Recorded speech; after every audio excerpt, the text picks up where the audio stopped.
አንድ ሰው ጸሎት የሚያቋርጥበት ምክንያት ጸሎት የሚሰለቸው ወይም ጸሎቱን እያቆራረጠ የሚጸልየው ለምንድን ነው ካላችሁኝ፣ ከማን ጋር እንደሚነጋገር ስለማያውቅ ነው። ሁላችሁም እንደምታስቡት አንድ የምንወደውና የምናከብረው ትልቅ ሰው በሰው ሰውኛው ትልቅ የተባለ ሰው እኛን ለማነጋገር ቀጠሮ ቢይዝልን ያንን ሰው ለማነጋገር ከተያዘልን ቀጠሮ የተነሳ እንቅልፍ አልወስደን ብሎ ያድራል። ጸሎት ግን እግዚአብሔርን ያህል ንጉሥ ሰራዊተ መላእክት እያመሰገኑት ቅዱሳን አባቶች እያመሰገኑት ለኛ ለአንድ መናኛና የተናቅን ፍጡሮች ቀጠሮ ይዞ ሊሰማን ይጠብቃል።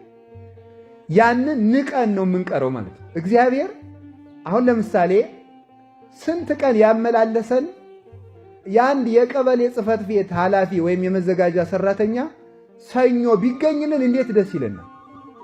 ለፍቼ እኮ ዛሬ ተሳካልኝ እንላለን። ያገኘነው ሰውዬ የምድር ደብዳቤ የሚጽፍ ሰው ነው ያናገረን። ከዚያ ከፍ ብለን ከንቲባውን ብናናገርስ፣ ከፍ ብለን የዞኑን ዋና አስተዳዳሪ ብናናገርስ፣ ከፍ ብለን የክልሉን ፕሬዝዳንት ብናናገርስ፣ ከፍ ብለን የሀገሪቱን ጠቅላይ ሚኒስትር ብናናግር እንደ ትልቅ ዕድለኛነት እናወራዋለን። ፎቶ ተነስተን ፎቶአችን እናስቀምጣለን በትልቅ ይሄ ከጠቅላይ ሚኒስትሩ ጋር የሆነ ጊዜ ምሳ በልቼ ብሎ ሰው ይናገራል። እግዚአብሔር ግን በየቀኑ ያለ ደጅ ጽናት ይገኛል። በየቀኑ እግዚአብሔርን ማናገር ይቻላል።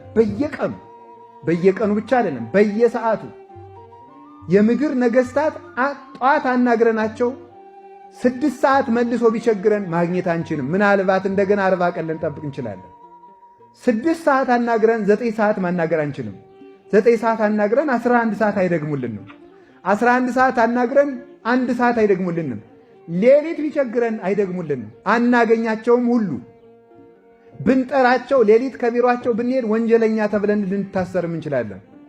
እግዚአብሔር ግን ማለዳም ይሰማል፣ ማታም ይሰማል፣ ጧትም ይሰማል፣ ቀንም ይሰማል፣ ያለ ጊዜ ይሰማል፣ ያለ ወረፋ ይሰማል፣ ሳይመርጥ ይሰማል። እግዚአብሔር የሚሰማውና የማይሰማው ሰው የለም። ሁሉንም ይሰማል። ሁሉንም ወረፋ ሳያስጠብቅ ያለ ጊዜ ፈረቃ እግዚአብሔር ሁሉንም ያዳምጣል። ጸሎት ማለት እግዚአብሔርን ማናገር ነው። እንደ ጸሎት ማቋረጥ ያለ ሞኝነት የለም። እንዴት ሰው እግዚአብሔርን ያህል ንጉሥ አናግረኝ ብሎ እየጠበቀው እንዴት ያን አቋርጦ ይውላል? እና የእግዚአብሔር ቤተሰቦች እኔ ዛሬ በእግዚአብሔር ስም የምማልዳችሁ በእውነት ምንድን ነው ካላችሁኝ፣ ጸሎት እንዳታቋርጡ። ትልቅ ነገር በእውነቱ ማለት እናት የልጇን ንግግር ከምትጠብቀው በላይ እግዚአብሔር እኛን በማለዳና በመታ ጸሎት እኛን ለማዳመጥ ደስ ብሎት ይጠብቀናል። ማለዳ እግዚአብሔር እኛን ይጠብቃል፣ ተነስተን እንድንጠራው አባታችን ሆይ እንድንለው። ይሄ ነው ጸሎት። የምግባራት ሁሉ እናት ናት። የጦርነት ሁሉ መጀመሪያ ናት ጸሎት። ዲያብሎስ እንደ ጸሎት አድርጎ የሚጠላው ስነ ምግባር የለም። ጾም ሊሆን ይችላል፣ ስግደት ሊሆን ይችላል፣ ምጽዋት ሊሆን ይችላል፣ ቸርነት ሊሆን ይችላል፣ የዋሃት ሊሆን ይችላል፣ በጎነት ሊሆን ይችላል፣ ገርነት ሊሆን ይችላል፣ ፍቅር ሊሆን ይችላል፣ ሰላም ሊሆን ይችላል፣ መጠወተ ርዕስ ሊሆን ይችላል፣ ሰማዕትነት ሊሆን ይችላል፣ ምንኩስና ሊሆን ይችላል፣ ማስቀደስ ሊሆን ይችላል። ሁሉም ነገር ይሁን ሰይጣን እንደ ጸሎት አድርጎ የሚጠላው ምግባር ጥሩ ስራ የለም። ለምን ሲባል ከእግዚአብሔር እያስፈቀድ ስለሆነ ማለት ነው። አልቦ ግብር ዘያፈቅር ሰይጣን ከመአይድጎ ጸሎት። ጸሎት ሰይጣን እንደ ጸሎት ማስቋረጥ አድርጎ የሚወደው በጎ ስራ የለም ይላል። ሰይጣን በጣም ትልቁ የሚወደው ስራ ምንድነው? ጸሎት ማቋረጥ ነው። ጸሎት ማቋረጥ ጸሎትን ለምን ሲባል እስመ እሳት ይወፅእ እማፉሁ ለዘይጸልይ፣ ከሚጸልይ ሰው አንደበት እሳት ይወጣልና፣ ወያውዕዮ ለሰይጣን፣ ሰይጣንንም ያቃጥለዋልና፣ ወይደጉጾ አይኖ፣ አይኑንም ይወገዋልና፣ እስመ ጉድብ ውእቱ ባህቤሁ፣ ጸሎት በሰይጣን ዘንድ የተሳለ ጦር ነው፣ አይኑን ያጠፋዋል። ስለዚህ ሰይጣን ጸሎትን አይወድም።